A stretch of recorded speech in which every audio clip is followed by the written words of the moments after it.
Topic है हमारे पास जिसको आज डिस्कस करेंगे एनर्जी। एनर्जी है क्या? किसी भी जिस्म में, किसी भी जिस्म के अंदर उसके काम करने की सलाहियत को, किसी भी जिस्म के काम करने की, कि वो कितना काम कर सकता है, कितना वर्क वो कर सकता है, उसे हम कहते हैं एनर्जी। नहीं समझ आई? मसलन मिसाल देता हूं, हमारे पास दो लोग हैं, एक को कह लो ए और दूसरे को कह लो बी। वर्क होता है अगर कोई जिस्म के ऊपर फोर्स लगाए और वो बॉडी फासला तय करे।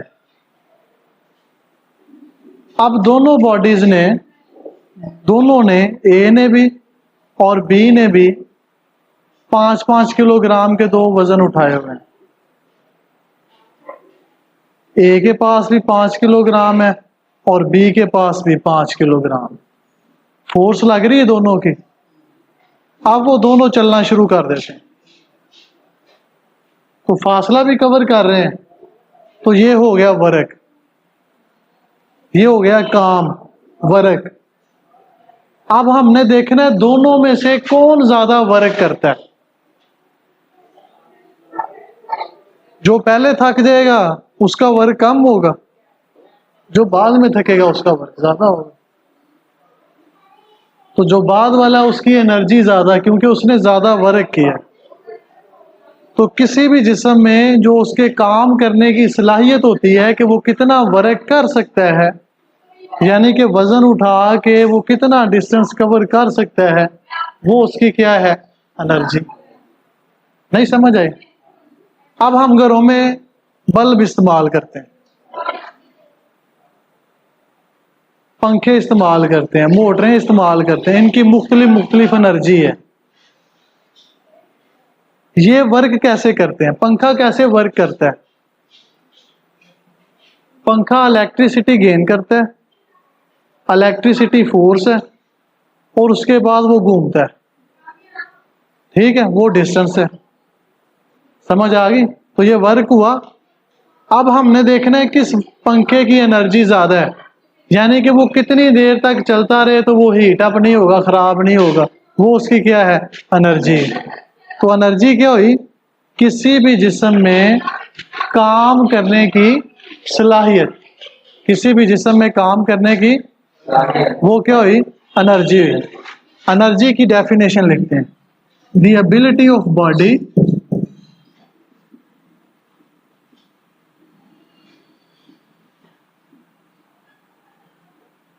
To do work.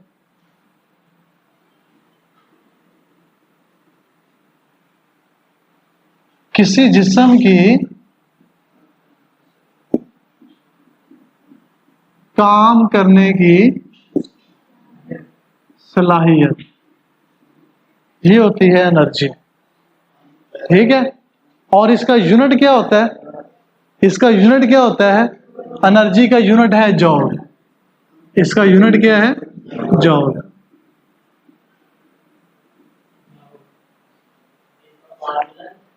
ठीक है, समझ आ गई?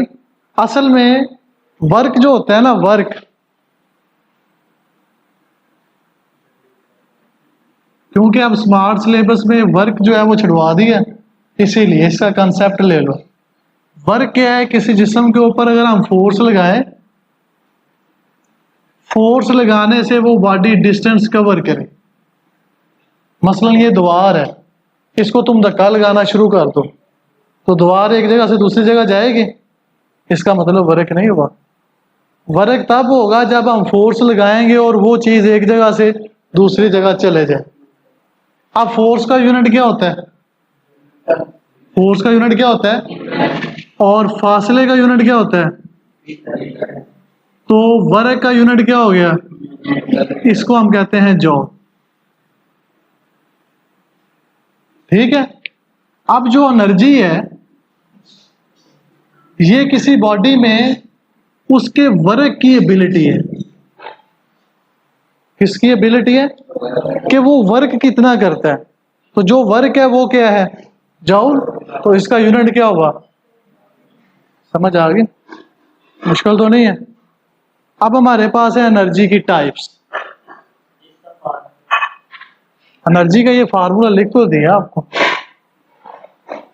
जो किसी जिस्म का वर्क होता है वही उसकी क्या होती है, एनर्जी। तो एनर्जी का यही फार्मूला है, एफ डी। नहीं समझ आई। कोई बॉडी जितना वर्क करेगा वो उसकी क्या होगी, एनर्जी होगी। तो वर्क किसके इक्वल हुआ, कोई बॉडी है, एक मोटर है, वो 1 मिनट में 5 लीटर पानी को ऊपर भेजती, तो ये वो काम कर रही है, ये उसका वर्क हुआ। और यही वर्क उसकी क्या है, एनर्जी। एक मोटर है वो 10 लीटर पानी को 1 मिनट में ऊपर भेजती है, तो किसकी एनर्जी ज्यादा होगी, 10 लीटर वाली या 5 लीटर वाली की, क्योंकि वो काम ज्यादा कर रही है, वो वर्क ज्यादा कर रही है। ठीक है। तो जो वर्क है वही क्या है, ठीक हो गया। तो ये मैंने फार्मूला आपको बताया, वर्क क्या होता है, फोर्स और डिस्टेंस, यूनिट क्या हुआ, जॉल। इसीलिए मैंने एनर्जी का यूनिट क्या लिखा है, जॉल, क्योंकि एनर्जी क्या है, वर्क है। ठीक है, नहीं समझ आई अभी भी, ठीक हो गया। अब हमारे पास है टाइप्स ऑफ एनर्जी, एनर्जी की टाइप्स। एनर्जी की वैसे तो बहुत ज्यादा टाइप्स हैं, लेकिन जो बड़ी बड़ी टाइप्स हैं वो दो ही हैं। एक है काइनेटिक एनर्जी,